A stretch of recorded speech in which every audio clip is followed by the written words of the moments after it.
Bom dia a todos e a todas. Em mais um papo com o Hélio Doyle. Hélio, o que está acontecendo hoje no nosso país é de difícil interpretação. Essa paralisação, o governo ontem negociou teoricamente com os principais dirigentes e a greve continua. E as consequências são fortes demais, né? O que você tem percebido nisso? É um lockout mesmo? Olha, realmente uma questão muito complicada, muito complexa, e está difícil assim, a gente encontrar uma análise mais substancial, porque é um movimento muito disperso, ele não tem uma liderança única, são diversas entidades, e pelo que a gente está vendo, muito movimento também sem liderança muito clara. Então, quando o governo negocia com alguns segmentos, não está negociando com todos. Então, há quem aceite o acordo e quem não aceite. Agora, eu acho que esse movimento mostra algumas coisas importantes. Primeiro, a fragilidade do governo. É um governo que é frágil desde seu início. Já entrou enfraquecido, já entrou fraco. E foi piorando no decorrer do tempo. Você tem um governo sem nenhum apoio popular, sem nenhum respaldo popular, sem o mínimo de base, né? Nem mesmo a base política no Congresso, esse Congresso corrupto que a gente tem, nem mesmo essa base esse governo conta. Você vê aí um estrelismo de algumas lideranças políticas, tipo Eunice Oliveira, alguns deputados querendo aparecer, querendo dar solução e tal. Por outro lado, você tem um movimento que, historicamente, é um movimento perigoso, né? A gente sempre lembra do Chile, que os caminhoneiros... Porque uma paralisação de caminhoneiros, ela para o país, e ela é capaz de derrubar um governo. Ela pode derrubar um governo corrupto? Pode, mas ela pode derrubar um governo popular, ela pode derrubar um governo de esquerda, ela pode... Por quê? Porque você para o país, você provoca o desabastecimento, você provoca elevação de preços, você irrita a população, e isso aí, quando é encadeado, que parece que não é o caso desse movimento agora dos caminhoneiros, mas quando ele é encadeado, ele é uma corrente. Então você faz uma aliança de caminhoneiros, e quando a gente fala de caminhoneiros, a gente fala de grandes empresas, fala de empresas pequenas e médias e de autônomos. Mas, na verdade, a liderança disso é de grandes empresas. Então, aquela coisa que você dizer, é um lockout. Para mim é um lockout, é uma paralisação de empresa com objetivos corporativistas, objetivo de aumentar seus lucros pela diminuição dos impostos, pela diminuição do preço do diesel. Legítimo, mas não com essa dimensão. Então, o que acontece? Aí você ganha o apoio do empresário de outra área, que usa o movimento dos caminhoneiros como pretexto para provocar desabastecimento. Entendi. Provocando desabastecimento, ele deixa a população sem produtos básicos. E a culpa vai toda para o governo. Vão jogando a culpa. E não se aceita negociar, porque é uma posição de força tão grande que ou você manda as Forças Armadas massacrarem, que ninguém quer, ou você negocia. E quando não se quer negociar, quando os dois não querem negociar, não se negocia. É engraçado, eu passei por estradas, intervenção militar já. Se tivesse intervenção militar, eles não tinham nem começado esse movimento. Com certeza. Teria sido reprimido, né? E agora você estaria com blindados do Exército massacrando caminhoneiros pelo país. É isso que daria uma intervenção militar. Então, parece que esse pessoal não pensa, né? Não conhece história, não conhece ciência política, não conhece nada. É complicado. E acha que uma intervenção militar seria favorável a eles. Não, uma intervenção militar acabaria com eles. Hélio, você percebe uma politização, né? Hoje a grande mídia amanheceu falando assim, está tendo uma politização, isso você falou, né? De Benício, até o próprio Bolsonaro, depois ele deu uma declaração falando que não apoia, né? Então, assim, existe essa politização, você consegue identificar grupos ali dentro. E outra coisa, será que nesse momento desse movimento existe porque são vários grupos, existe uma divergência entre os motoristas autônomos e o pessoal da grande empresa? Olha, geralmente movimentos como esse, você tem unidades e contradições.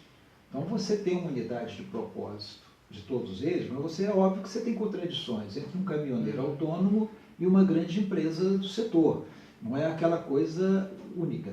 O que eu acho é o seguinte, eles começam o movimento para baixar o preço do diesel e assim aumentar a sua margem de lucro. Agora, a gente tem que ter cuidado com uma sociedade corporativista, como está sendo no Brasil, em que os setores mais fortes da população, eles acabam obtendo benefícios à custa do conjunto da população, especialmente dos mais pobres, que é o que está acontecendo. O governo já se pronunciou, através dos seus representantes, que uma das soluções de pagar a conta são os impostos.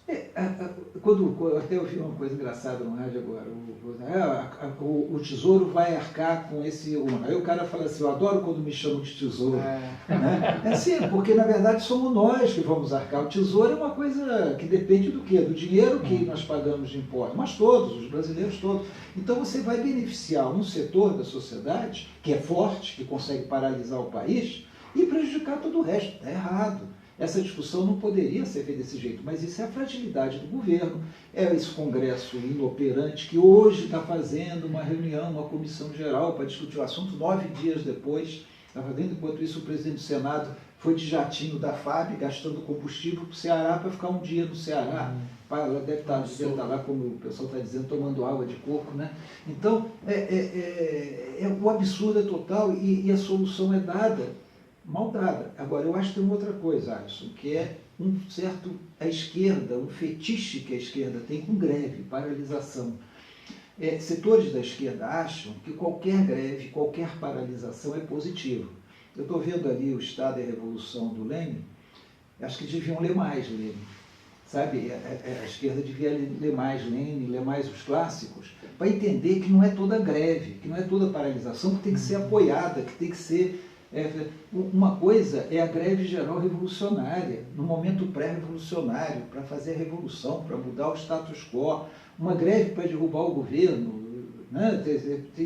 Agora, você sai apoiando qualquer greve, apoiar a greve de PN do Espírito Santo, agora apoiar a greve dos caminhoneiros, é greve, não deixa de ser uma greve, porque você tem trabalhadores paralisando, mas é um lockout, é inspirada por um lockout. Então, a esquerda não tem que se encantar com qualquer paralisação, achar que tudo é positivo, tudo é revolucionário. O governo hoje é o Temer. Poderia ser um governo do Lula, né, para dar um ícone desses setores da esquerda, podia ser um governo do Lula e os caminhoneiros podiam estar fazendo isso para derrubar o Lula. E se houvesse um interesse maior de outros setores da sociedade, empresariais, eles fariam um movimento coordenado.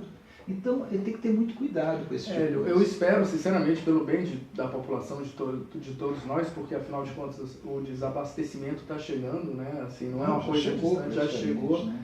E aí, assim, você já consegue, eu sei que a gente está na efervescência ainda, mas você já consegue ver os desdobramentos dessa greve dos motoristas, né? Dos motoristas de caminhão, para as eleições, nas urnas? Olha, isso aí acho que a gente vai ter que analisar com mais calma, porque... o que esse movimento faz é aumentar a irritação, a indignação, o desalento, a desesperança da população, que já estava grande. E agora aumenta, porque a pior coisa que tem é quando você tem um problema e não vê a saída. Quando você vê uma saída, você acredita naquela saída. Qual é a saída? Que vai melhorar? Como é que vai melhorar o país em todos esses aspectos? Com a eleição, as pessoas não estão acreditando que a eleição, até porque os partidos tradicionais dominaram a eleição, lançaram candidatos tradicionais e as pessoas não estão acreditando nesses candidatos.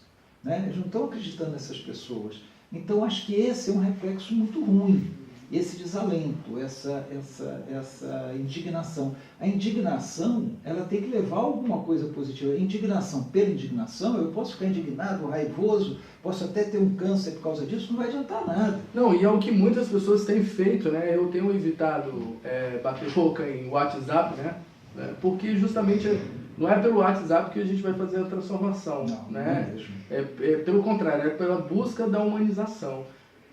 Hélio, a discussão é boa, vamos continuar, né, no nosso próximo encontro e tomara, eu me lembro que a gente encerrou falando, tomara que com boas notícias. A verdade é que a greve se estendeu mais do que eu, pelo menos, imaginava e do que muitos imaginavam. Eu estava vendo que a última foram 4 dias. Que loucura. Pois é. Então, até a próxima, meu amigo. Obrigado, Alisson. Um abraço aí. Não, 10 minutos.